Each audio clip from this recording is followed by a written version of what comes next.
Hey everyone, this is Shooting Illustrated bringing you another episode of iCarry. In today's feature, we're taking another look at the Smith & Wesson Bodyguard 2.0 pistol and 380 ACP and some related gear. Let's take a closer look at this setup.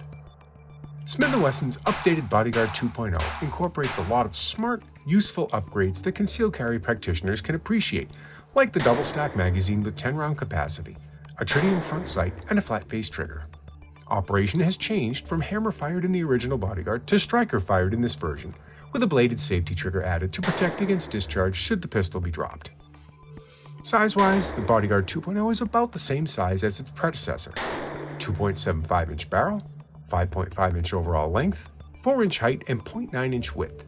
Weight is 9.8 ounces, and capacity is 10 rounds in a flush-fit magazine and 12 with a slightly extended one, effectively doubling capacity over the original Bodyguard while still keeping the same form factor. It should fit many of the same holsters as the original, given that the biggest change in size comes from a thicker grip to accommodate the double stack magazine. Be aware, of course, that the original Bodyguard often came with an integral laser, which does change the holster profile. While the Bodyguard 2.0 doesn't yet have provisions for powered optics capability from the factory, there are companies out there milling slides for small red dot sights. If you prefer to wait for a factory offering, or are fine with iron sights, the arrangement on the Bodyguard 2.0 is excellent as is. The rear sight has a serrated black notch, while the front sight has a tritium vial surrounded by a bright orange ring to quickly draw the eye to it. It's quick, simple, and effective, everything you want in a sighting arrangement. Since this size of pistol is most likely going to wind up carried in a pocket, it's the least likely to need a powered optic anyways. Without getting too heavy in the 9mm versus 380 ACP argument, there's a definite place for the Bodyguard 2.0 in the concealed carry world.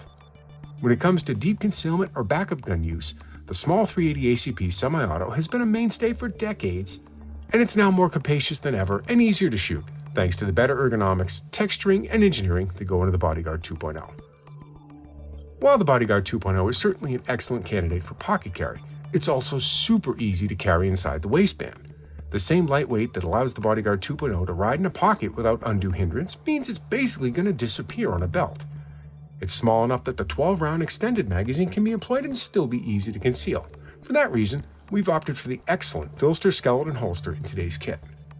Constructed of a single sheet of Kydex in a taco-style arrangement, the skeleton is easily one of the best values in Kydex holsters today.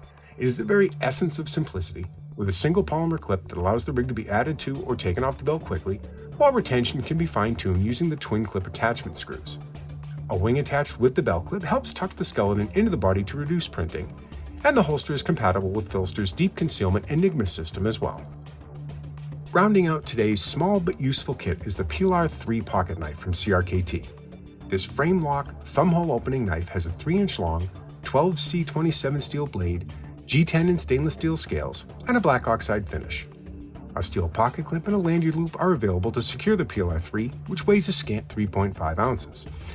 I generally prefer a flipper opening mechanism or a thumb stud to a simple hole for opening purposes, but the design on the Pilar III is excellent, especially with the proprietary IKBS ball bearing pivot CRKT uses to help guide the blade while opening. My standard complaint against frame or liner locks stands: you're still putting a digit in the path of a closing blade. However, CRKT has avoided the larger pitfall of the frame lock. For a right-handed person opening a knife with a frame lock, some designs put your finger or fingers right against the actual frame lock. This puts pressure on the blade and makes it hard, if not impossible, to open. However, CRKT has designed the Pilar III to avoid this entirely. It's an affordable, useful knife with excellent edge retention, just what you want in an EDC pocket knife. For more information on the items we've chosen for today's kit and for other guns and gear combinations, please visit shootingillustrated.com. And, as always, stay tuned for more episodes of iCarry.